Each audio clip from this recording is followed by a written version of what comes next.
Bonsoir, vous êtes Serbie TV et vous avez raison d'être avec nous ce soir. Comme vous avez entendu, comme vous avez vu des affiches sur les réseaux sociaux, Facebook, WhatsApp, il y avait un programme spécial avec l'émission Café Chrétien Parole et Vie. Et c'est maintenant que votre programme commence. Je vous avais dit, c'est pas simplement une émission, mais c'est une bénédiction pour tout celui qui a choisi de nous suivre en ce jour-ci. Comme vous êtes en train de l'observer, ce soir, je suis pas seul sur ce plateau. Ce plateau a été béni par un serviteur de Dieu qui est avec moi. Bonsoir papa. Bonsoir. Vous allez bien? Dieu nous soutient. C'est un plaisir de vous accueillir dans ce plateau de l'émission Café Chrétien. Le bonheur est partagé. Merci beaucoup. Si vous êtes en train de nous suivre sur Facebook, comme la coutume l'exige, vous pouvez aimer et commenter. Si vous avez des questions par rapport à ce qui sera en train de se passer dans cette émission, écrivez les questions et vous aurez des réponses. Sans plus tarder, aujourd'hui, chers téléspectateurs, téléspectatrices, vous voyez que je suis mes bredouilles. Je ne suis pas venu avec quelque chose pour commencer à lire des questions ou quoi que l'on soit, mais aujourd'hui... vous qui ne connaissez pas, qui ne connaissent pas bien cette personne, je vais vous donner la chance de connaître encore beaucoup plus. Alors papa, le Burundi est à vous. Le Burundi aimerait savoir qui vous êtes. Alors je réponds au nom de Roland Dalo et je suis pasteur de la communauté des Assemblées de Dieu au Congo, République démocratique du Congo avec comme capitale Kinshasa, marié à Viviane depuis 29 ans. Et ensemble avec elle, nous avons 4 filles, et dont 2 sont mariées et les 2 autres ne le sont pas encore. Donc je suis dans le ministère depuis bientôt 33 ans dans le ministère et 31 années dans le ministère pastoral. Mais j'ai accepté Christ comme Seigneur et Sauveur depuis le 5 novembre 85, exactement à 9 h. Et Dieu a permis que je puisse avoir un long parcours dans le ministère. Ceux qui connaissent un peu les églises dans mon pays, j'ai été quasiment durant 20 ans dans une grande église appelée les Centres évangéliques francophones de La Borne.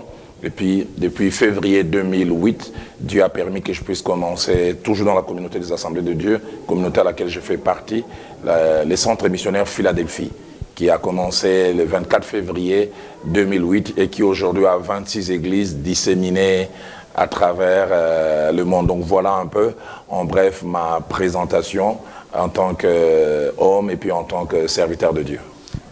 Communément appelé apôtre Roland Dalo. Alors il y a aussi une petite chose que vous avez oublié sur Dalo Ministry.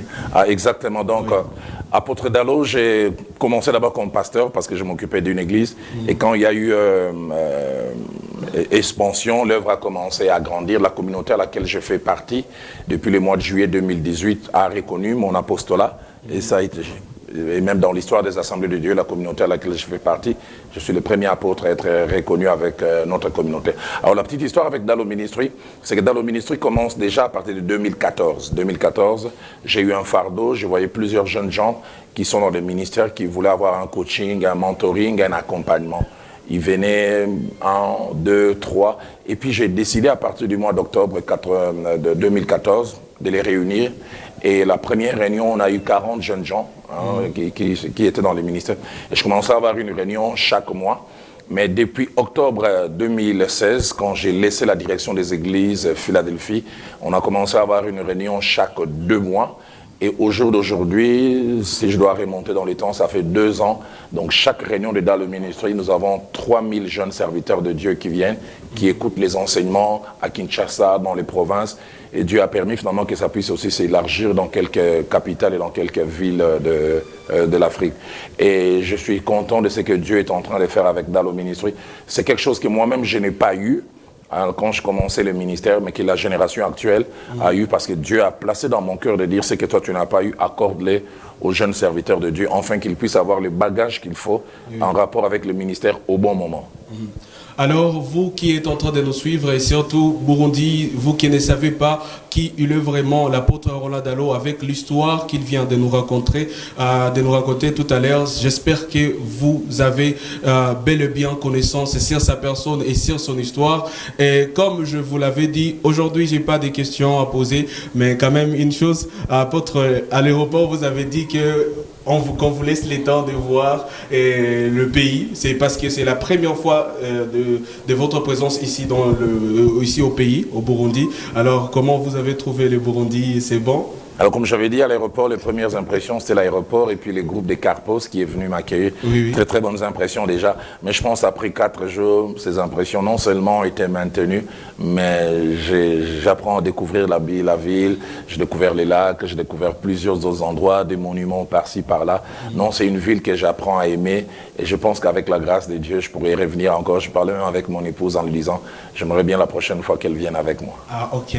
Ça veut dire que l'apôtre est en train de promettre quelque chose à vous, le peuple de Dieu, de l'Église, le corps du Christ ici au Burundi, qui avec les impressions que vous êtes en train de donner, avec votre accueil chaleureux qu'il a vu depuis l'aéroport jusqu'à aujourd'hui, il est en train de promettre quelque chose. Alors, on suit vos prédications partout. Et puis, il y a quelque chose qui est en train d'inciter mon intellect de vous poser une question. Alors, par rapport au thème que vous avez l'habitude d'enseigner ailleurs, la vie et les saisons, c'est un thème qui est un peu particulier. Alors, j'aimerais, parce que des fois, un thème biblique est issu d'un parcours personnel ou bien d'un enseignement personnel ou bien d'une révélation. Alors, la vie et les saisons, c'est un message spécifique pour le Burundi et une histoire sur ces thèmes-là. Alors, je voudrais d'abord dire, j'ai une petite expérience d'une 30aine d'années dans le ministère et j'ai appris que la nourriture spirituelle que l'on donne à une église ou à une ville, c'est une nourriture qui doit être adaptée aux besoins. Je prends l'exemple, c'est comme si quelqu'un a des carences en vitamine C, donc il a besoin de manger des fruits et puis vous lui amenez de la chikwang. Ça sera toujours la nourriture qui va rentrer dans le corps, mais ça ne va pas avoir l'apport qu'il faut. Et c'est pour cela, chaque fois que j'ai une invitation pour aller prêcher quelque part, je retourne à la fois vers celui qui est mon maître, Jésus-Christ, mais qui non seulement est mon maître, c'est lui qui connaît le besoin de l'église vers laquelle il m'envoie pour demander, Seigneur, quel est le message que je dois leur apporter. Et c'est après des temps de prière que ce message s'est imprimé dans mon cœur. J'ai eu le temps moi-même de l'étudier et d'en faire une étude personnelle et puis finalement d'essayer de travailler dessus. Et Dieu a placé dans mon cœur de parler de la vie ainsi que les saisons. Et c'est ce que Dieu voulant, nous allons commencer tout à l'heure dans quelques heures à Carpos. Alors, si vous n'étiez pas au courant, il y a une conférence... une semaine de conférence, voulais-je dire, qui est en train de se passer et qui a commencé depuis hier le mardi et qui va continuer aujourd'hui après cette émission. La conférence va commencer à 18h20 qui va se terminer à 20h juste. Et l'apôtre Roland Dallot qui sera là comme orateur du jour. Alors, apôtre, pour ces gens qui nous suivent, le goût de ces thèmes-là que Dieu a donné à votre personne, en fait, de venir donner au corps du Christ. Alors, ce qui est sûr, c'est que je ne vais pas tout étaler ici.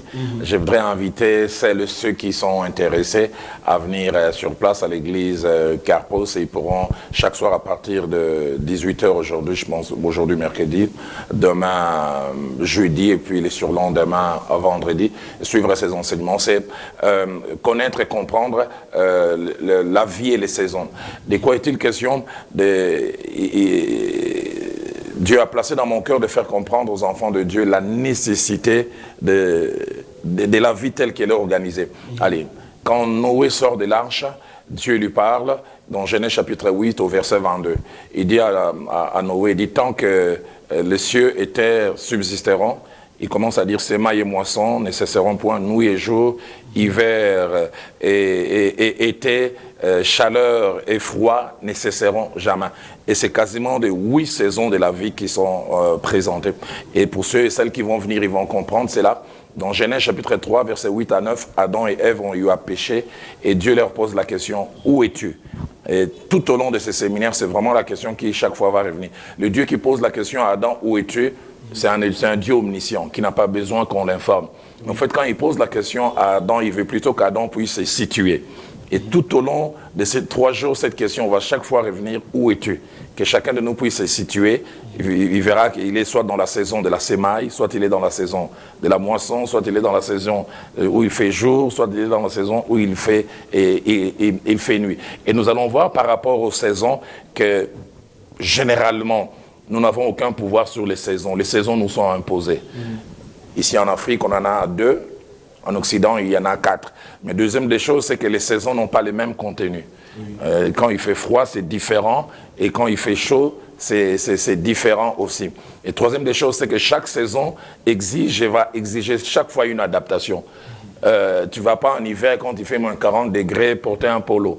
Sinon, tu risques d'avoir des problèmes. Donc, chaque saison de la vie a des exigences et il est très, très important que nous puissions connaître cela. Et par exemple, aujourd'hui, Dieu voulant, nous allons non seulement introduire et placer les principes attachés aux saisons, mais nous allons voir une première saison de la vie que Genèse chapitre 8, verset 22 nous présente, c'est la saison de la sémaille.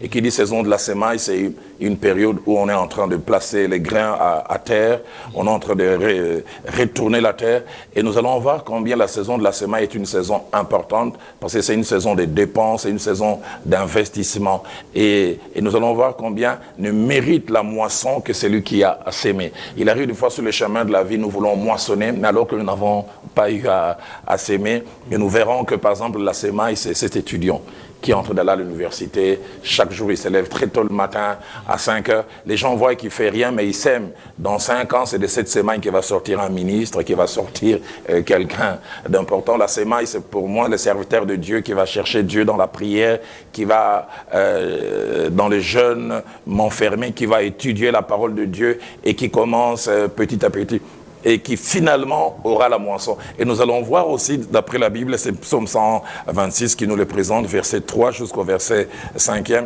que si la vie est faite des saisons, dont par exemple la saison de la sémaille, mais sémaille et moisson ne se font pas dans le même climat. La Bible dit, ceux qui sèment avec larmes, moissonnent avec chant d'allégresse. Quand on sème, c'est dur. Quand on sème, des fois on est seul. Mais quand la moisson vient, c'est dans la joie. Et il arrive des fois, la sémaille, nous la faisons plutôt dans la solitude. Mais quand vient la moisson, tout le monde veut avoir sa partie. Et nous voulons insister sur ces réalités. Nous allons aussi parler de la saison de la nuit. Qui dit saison de la nuit? Quand il y a la nuit, la visibilité n'est pas bonne, la clarté n'est pas bonne. Et combien de personnes sont des fois en train de passer par la saison de la nuit, où ils ne savent pas dans quoi ils sont, ils se posent des questions. Mais comme nous le verrons aussi, la nuit, quelle que soit sa longueur, ne dure jamais éternellement. La nuit finit toujours par partir, il y a l'aurore, 5h, 5h30, la petite lumière du jour commence à venir et puis finalement, les jours arrivent. Et nous allons voir comment aussi gérer les saisons. Et dans 1 Chronique, chapitre 12, verset 32, la Bible nous parle d'une tribu d'Israël qu'on appelait les fils d'Issachar.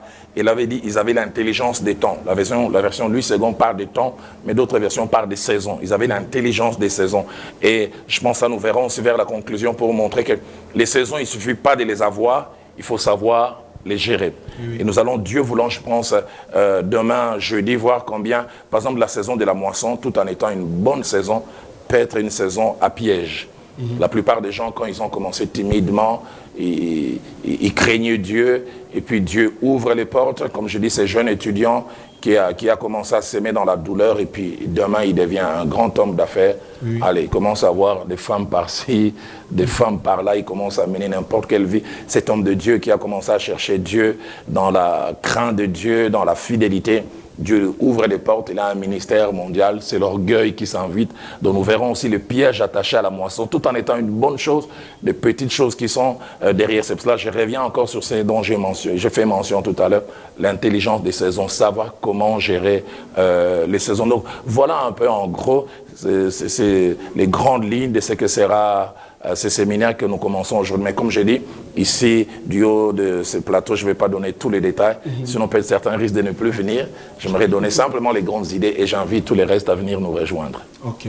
Après cette petite pause, on va encore revenir dans cette émission Café Chrétien. Je sais bien que vous avez des questions à poser et ces questions peuvent être posées et bien répondues. Et encore peut-être, si vous avez le temps d'aller aujourd'hui à l'église Carpos vers 18h, vous n'aurez pas assez de questions parce que vous aurez beaucoup de compréhension. Les saisons de la vie et les saisons que l'apôtre Roland Dallot est en train de simplifier parce que c'est beaucoup et ils ne peuvent pas dire ça à ces temps qui nous est donné. C'est pourquoi la conférence, elle a été planifiée pour une semaine, afin que vous puissiez comprendre beaucoup de détails d'ici. Mais parce que vous êtes là, pour que vous puissiez avoir une grâce aussi. Peut-être vous êtes à Boubanza, peut-être vous êtes à Gitega, vous êtes en train de suivre la télévision maintenant et que vous n'avez pas cette possibilité de descendre à ville maintenant. L'apôtre va vous aider à expliquer l'une des saisons afin que vous puissiez être nourris avec ceux qui seront nourris ce soir. Alors, une autre saison que je vais, Dieu voulant, aborder, peut-être sûrement vendredi, sinon dimanche, c'est celle que l'on retrouve dans l'évangile de Luc au chapitre 19, du verset 41 au verset 44, que j'appelle la saison des visitations. La saison de visitation, c'est une période où Dieu nous donne le maximum que nous pourrions avoir. C'est une période durant laquelle des facilités nous sont accordés. Nous verrons au travers de la Bible combien chaque fois quand Dieu est venu visiter quelqu'un, tout ce qui s'est passé. Mais ce qui est étrange dans ces textes de Luc chapitre 19, versets 41 à 44, c'est que c'est quasiment la dernière semaine de Jésus-Christ lors de son ministère terrestre. Il est en train d'entrer à Jérusalem, les femmes ont jeté des pagnes, des personnes ont des rameaux, on est en train de chanter Hosanna à celui qui vient au nom de David. Donc on peut dire que Christ est quasiment au sommet de sa popularité. Mais au beau milieu de ces grandes réjouissances, la Bible nous montre que Christ a un comportement que je peux juger à contre-courant, pour ne pas dire anachronique. Il se met à pleurer. Sur Jérusalem. Et quand il ouvre la bouche, il dit « Jérusalem, Jérusalem, si tu connaissais les choses qui appartiennent à ta paix. » Mais il dit maintenant, ils sont cachés à tes yeux. Et puis il ajoute, viendront sur toi des jours où tes ennemis vont t'environner des tranchées, c'est-à-dire ils vont te faire mal.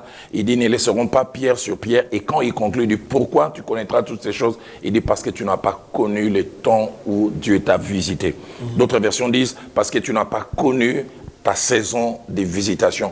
Et nous allons montrer combien il est important quand Dieu nous visite, de savoir identifier cela, de savoir reconnaître cela et retirer le maximum. L'Égypte a connu une saison de visitation. Dieu merci. Dieu avait avisé les pharaons en lui montrant par l'interprétation que Joseph lui avait donnée. Il a fait un songe, il a vu d'abord 7 vaches très grasses, mais qui ont été engloutis par cette vache maigre. Il a vu des épis qui étaient gras et beaux, mais finalement étouffés par des épis qui étaient très, très maigrelés. Et les pharaons ne comprenaient pas. Et Joseph est venu lui expliquer en lui disant, il y aura 7 années d'abondance, qui sont comme 7 années de visitation. Mais il dit, après ces 7 années d'abondance, viendront après 7 années de famine. Et là, nous allons montrer combien de fois, quand nous vivons la saison de visitation, c'est-à-dire la période où on a le maximum, on n'a aucune idée qu'un jour, cette saison va s'arrêter. On a l'impression que ça continuera à rester ainsi. Et nous montrerons combien la bonne gestion de la saison de visitation peut permettre que même après la visitation, que nous maintenions un certain standing. Quand Joseph parle au pharaon, il dit, 7 années d'abondance vont venir, puis après 7 années de disette qui viendront, qui feront oublier toutes ces années d'abondance. Mais parce qu'il avait l'intelligence de la gestion des saisons que nous avons mentionné dans 1 Chronique chapitre 12 au verset 32, il dit, durant cette saison d'abondance, il donne comme conseil au pharaon, fais des dépôts. Quand on va avoir des excédents, tu gardes. Et la Bible nous montre que finalement, quand la saison de visitation était finie et que la famine était arrivée en Israël, en Égypte, il n'y avait pas la famine. Pourquoi? Parce que quelqu'un a su très bien gérer sa saison de visitation. Et quand vous viendrez cette semaine, nous allons vous encourager. Vous qui soit êtes en train déjà de vivre votre saison de visitation, ou peut-être aller la vivre demain, enfin que vous puissiez bien la gérer pour que demain vous ne puissiez pas regretter. Et comme je l'ai dit, Christ a pleuré sur Jérusalem. Pourquoi? Parce que Jérusalem était maintenant exposée à des conséquences négatives parce qu'elle n'a pas su gérer sa saison de visitation. Donc, cette saison de visitation, elle est importante à identifier, elle est très importante à gérer, mais surtout à retirer le maximum qui est contenu dedans. Merci beaucoup à vous qui étiez en train de nous suivre aujourd'hui. Je sais que l'une des saisons a été expliquée et ça va continuer. Vous qui êtes en train de nous suivre maintenant et que vous êtes dans la ville de Bujumbura, il y a l'adresse de l'église Campos parce qu'il y a beaucoup de gens qui ont des difficultés à arriver à l'église Campos. Et l'adresse c'est Avenue du Large. Dans l'avenue du Large, vers Kabondo. Vous descendez la rue qui part vers Hôtel Palmera. À Hôtel Palmera, cette rue qui descend, vous descendez jusque-là. Il y a l'église Campos qui est là. Alors, la conférence va commencer aujourd'hui à 18h. Alors, ne soyez pas, ne manquez pas, ne programmez pas de manquer parce qu'il y aura beaucoup de choses, il y aura beaucoup de connaissances, il y aura beaucoup de bénédictions que vous allez recevoir avec l'apôtre Roland Dallot. Et aussi, vous qui êtes en train de suivre maintenant, il ne faut pas oublier que ces programmes continuent, l'émission Café Chrétien continue. Et encore une autre chose, papa, il y a des différenciations de programmes et pendant la conférence, il n'y a pas d'autres programmes. Le programme va continuer toujours d'être dans la soirée. Il n'y aura pas seul de... Oui, donc ce soir, jeudi ainsi que vendredi, chaque fois à partir de 18h, nous avons donc les séminaires. Et samedi le matin, nous aurons une réunion de couple de 9h jusqu'à midi. Et puis dimanche à 10h, nous avons un culte dominical. Vous avez dit aussi que même les couples en devenir... Oui, même les couples en devenir et tous les célibataires qui ont foi, qu'un jour ils finiront par se marier, c'est un bon moment pour s'équiper. Alors, j'ai lu encore l'adresse: quartier Kabondo Ouest, avenue Bissororo, route vers hôtel Palmera et l'ex-pyramide Santa, à 300 mètres de l'avenue du Large et du pont Moura. C'est ça l'adresse de l'église Campos qui est à Kabondo. Et nous sommes presque à la fin de cette émission. Apôtre, ça a été un plaisir de vous accueillir ici au Burundi encore, et ici au Burundi et ici dans l'émission Café Chrétien. Non, mon plaisir à moi était plus grand et je voudrais en profiter, si vous me permettez, d'apprécier ces nouveaux médias. J'apprends que ça fait 3 ans que ces médias existent, mais quand j'entends les échos à l'extérieur, je voudrais vous encourager, que Dieu vous aide à aller encore de l'avant et avoir plus d'impact, pourquoi pas dans la francophonie. Alors, comme on dit toujours, on ne peut pas laisser un roi de Dieu comme ça. Alors, que ce ne soit pas simplement le mot, vous pouvez encore avoir une minute pour une prière pour cette média, aussi pour l'émission et tout. Pas de problème, nous allons prier ensemble. Seigneur notre Dieu, merci pour ces impressions qui sont imprimées dans mon cœur, qui sont très très bonnes dès que nous sommes arrivés ici, avec l'accueil qui nous a été accordé, la responsable qui nous a accueillis, la vision qu'elle nous a présentée, jusqu'où elle veut, avec l'équipe qui est derrière elle, amener ces médias. Nous voulons te confier cela. La Bible déclare que les projets qui forment le cœur viennent de l'homme, mais c'est les desseins de l'Éternel qui s'accomplissent, que tes desseins s'accomplissent. Mais la Bible dit aussi, remets tes projets entre les mains de l'Éternel et ces projets vont réussir. Nous te confions cela, afin que, Seigneur, ces projets aillent de plus en plus loin. Bénis-les en termes de matériel, bénis-les en termes de ressources humaines, bénis-les en tout point de vue. Pourquoi pas aussi des finances, afin que ces médias, Seigneur, puissent avoir la stature et la taille que toi, tu as voulu qu'elle puisse avoir. Je bénis aussi cette émission, Seigneur, qui m'a donné la possibilité d'atteindre des centaines et des milliers de personnes là où elles sont. Et toi qui as permis cette première occasion, j'en ai l'assurance que tu permettras qu'il y en ait une autre. Mais je ne peux aussi quitter ce plateau sans prier pour cette nation, le Burundi, que tu bénisses ce pays, que tu bénisses les dirigeants en partant du président jusqu'au dernier citoyen, que ta paix, ta quiétude puisse être le partage et qu'une saison d'abondance, une saison d'ouverture puisse être le partage de cette nation. Que tout l'honneur et toute la gloire te reviennent au nom de Jésus. Amen. Comme j'ai toujours l'habitude de le dire, nous honorons dans l'émission Café Chrétien les gens qui nous honorent. Commençons par le pasteur Jean-Paul Makaka qui a permis cette émission puisse avoir lieu avec l'apôtre Roland Dallot, avec l'équipe de l'église Carpos qui a été direct dans cette émission Café Chrétien, Parole Vie, et aussi à vous Christian Mitonda, aussi à vous Sarah Mastadjabou, Adiel Espérance, Crispin Maserika, Christian Maroui, Christian Pendano, Jimmy Ngwasi. Vous tous, vous êtes nombreux qui avez promis d'être là direct dans cette émission, car ce que vous êtes en train de faire, aussi faire avancer cette émission loin, nous touche vraiment au cœur. Abeka Moussafiri, nous sommes à la fin de cette émission et à la présentation, c'était Swedi Elongo Léon, communément appelé Nathan de Jésus. Merci et bonne suite des programmes.